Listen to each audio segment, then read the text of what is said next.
Good evening and welcome to Mill Valley Zen International version. Um, I think most of you know, this is for people in the practice period. This is the last Wednesday sit of the practice period, and several people have asked, well, what happens next? Well, we just keep sitting, but there's uh, something I think useful, special.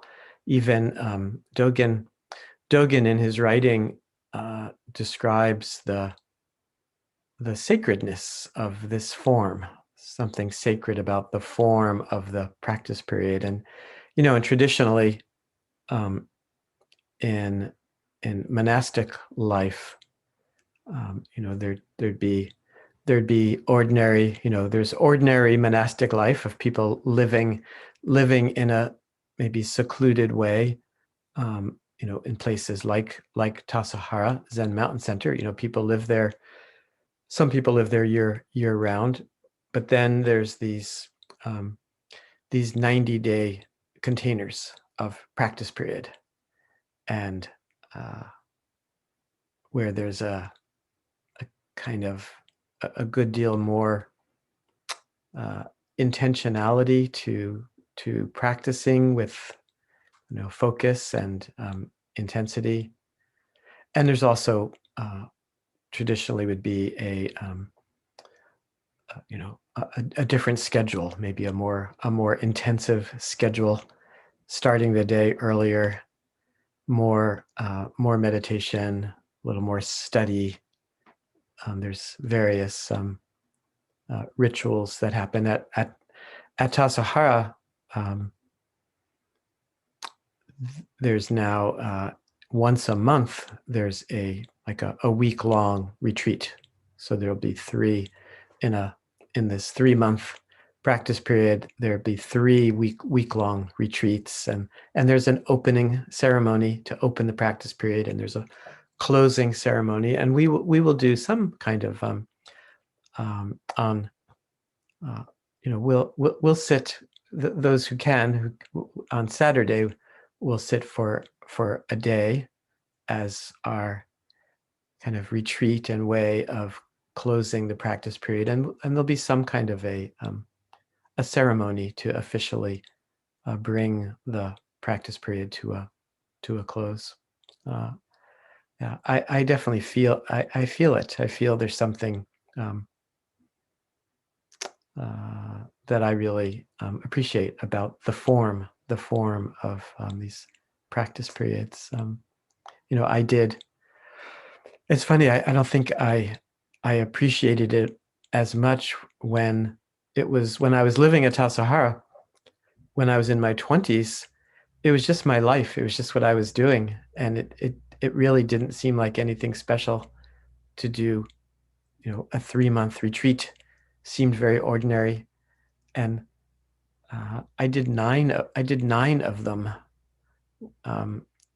in my 20s. But then recently, I guess like 3 years ago, I returned and did a 3-month practice period, and I had a very different feeling about it, because it was no longer, it meant stepping out of the stream of my life and into this 3-month container of being at Tassajara, and I really loved it. It was very powerful, potent to do. Of course, I distinctly remember, I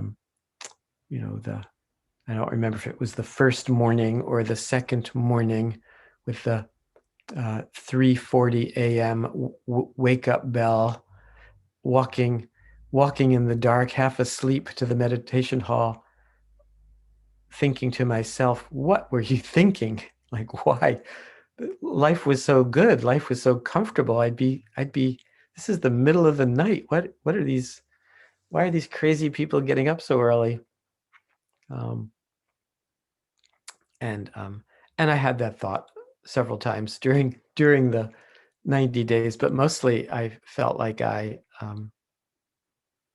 kind of leaned in, and uh, partly partly the the arduous schedule and being uh, you know the strenuous life at Tassajara. In part, I think it's intended to bring up one's resistance, and you get to see and feel how painful it is to resist things, and how good it feels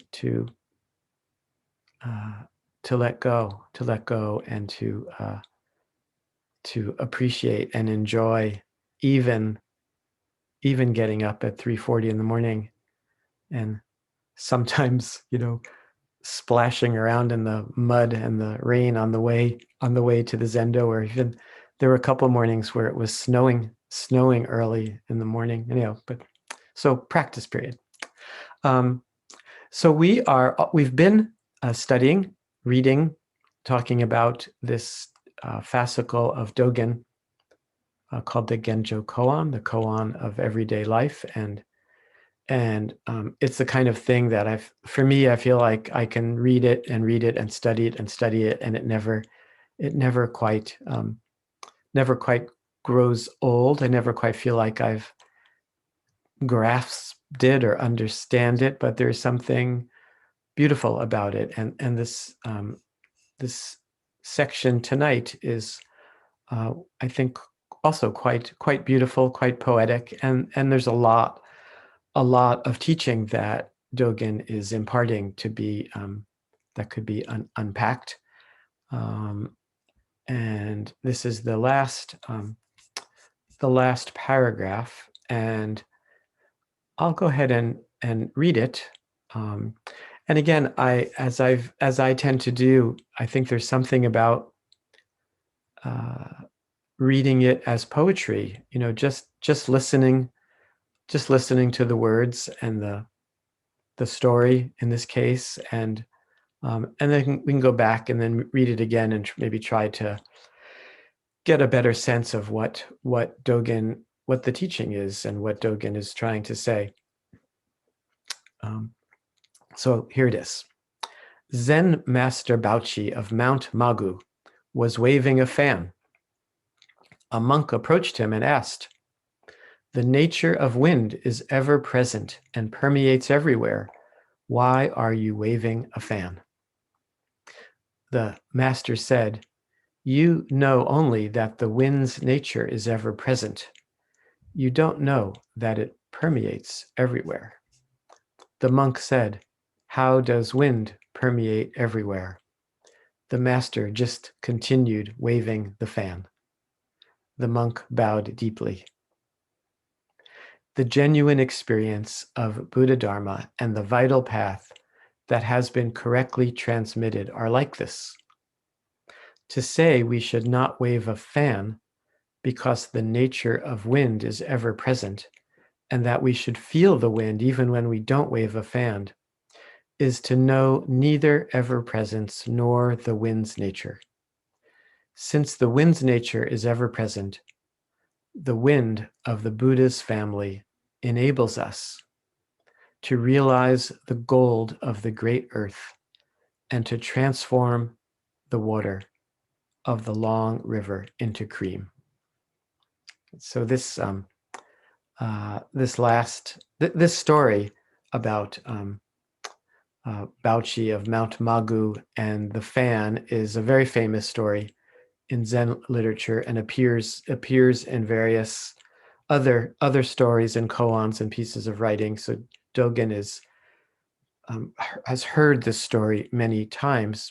So interesting that he's choosing to end this fascicle with this story, and then this last line where he says, since the wind's nature is ever present.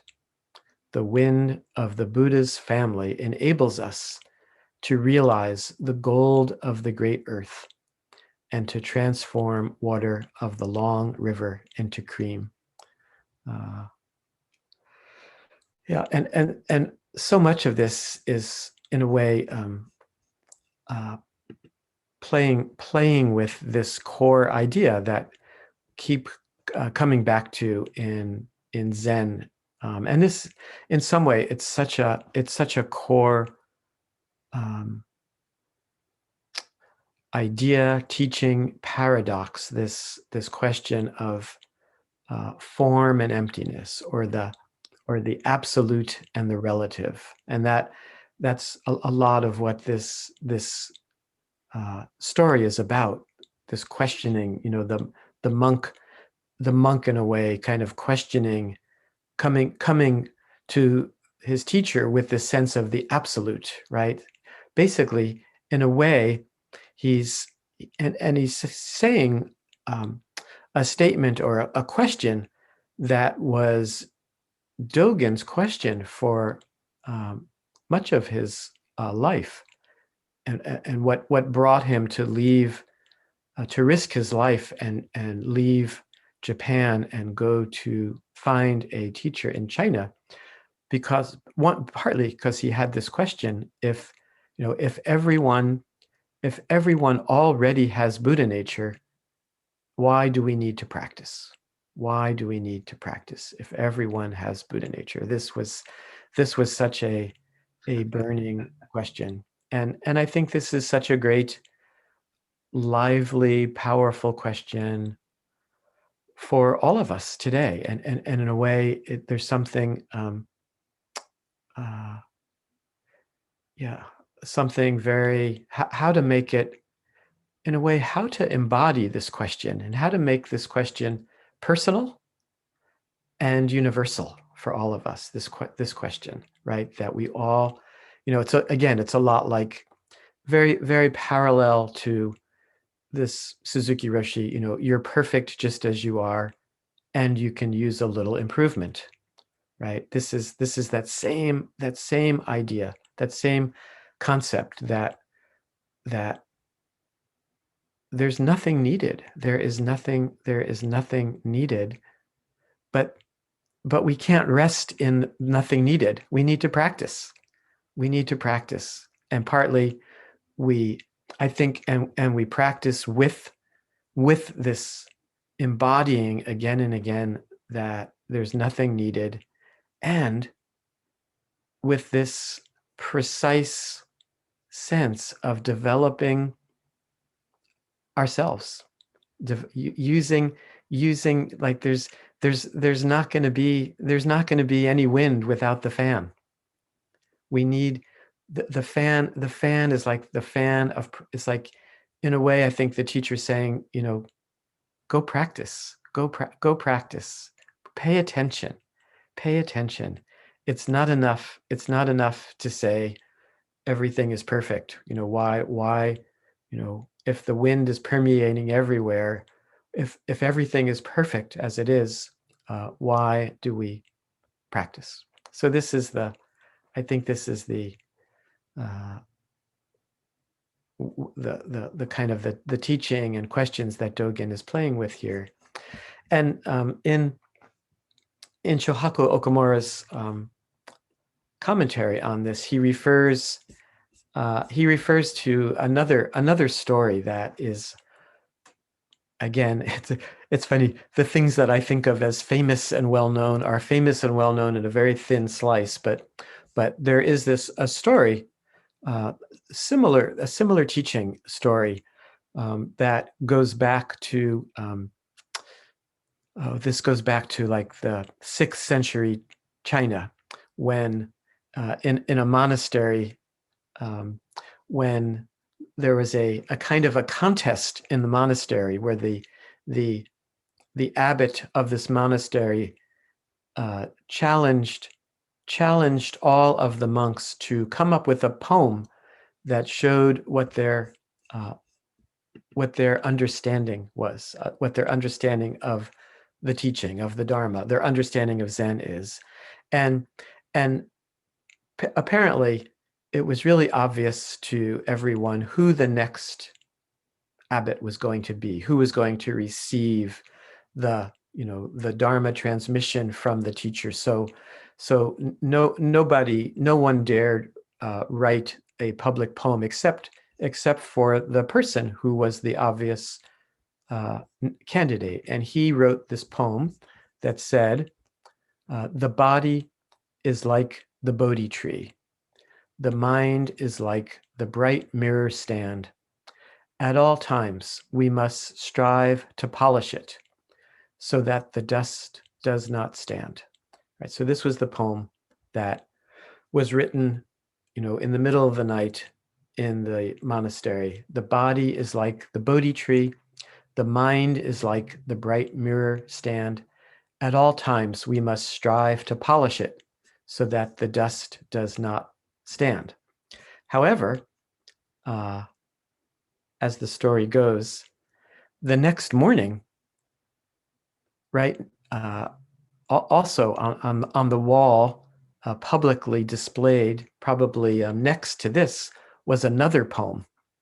So everyone knew who wrote this first poem, but the second poem goes like this. Bodhi originally has no tree. The bright mirror has no stand. Fundamentally, there is no single thing. Where could dust settle? Bodhi has no tree, originally has no tree. The bright mirror has no stand. Fundamentally, there is no single thing. Where could dust settle? And everyone was like blown away. And who dared? Who was it that wrote this poem? This was the real deal, and it seemed like it's so. This was an expression of emptiness. This was an expression of you're perfect just as you are, whereas the first poem was an expression of you could use a little improvement.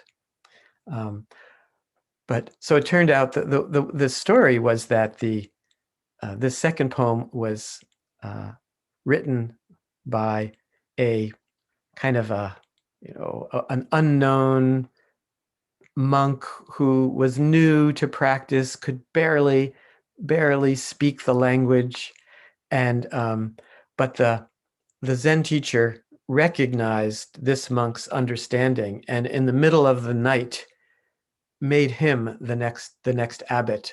But the story goes that he had to leave for his safety the next morning, but he went on to become a famous teacher in the Zen tradition, and was known as the sixth patriarch in the Chinese Zen lineage. But these two poems, one poem says that we have to constantly keep dusting. We have to keep practicing. We have to keep practicing in order to keep the mirror clean, in order to get rid of the dust in our minds. And this other poem says, there's no dust, there's no mind, forget about it. And these are, in some sense, in the Zen tradition, these are, in a sense, two sides of one coin. This is that we can't just have the fact that we can't just be dusting all the time. We need to be perfect as we are, but we can't get too caught in this sense of perfection. And in the end, Dogen's teaching is just go practice, just go sit. That meditation itself, I think, is the expression of both sides of this. Meditation itself is the expression, the embodiment of our perfection, and at the same time, it is just a practice that is incredibly humbling, and a practice of that little by little, we deepen our ability to be present. Little by little, but we have some deepening and ripening of our own sense of who we are and our own perfection. And I just want to end by reading again this last line, and this is the last line from this the Genjo Koan. Since the wind's nature is ever present, the wind of the Buddha's family enables us to realize the gold of the great earth and to transform the water of the long river into cream. Yeah, so this is, I think, just a beautiful poetic sense of this maybe this the connecting point between dusting, between the you could use a little improvement and that you're perfect just as you are, that this image of turning everything into cream, turning, I mean, it's interesting, right? So you actually have to beat the cream to turn it into whipped cream. It doesn't just happen by itself. But it's perfect just as it is, and it takes some effort.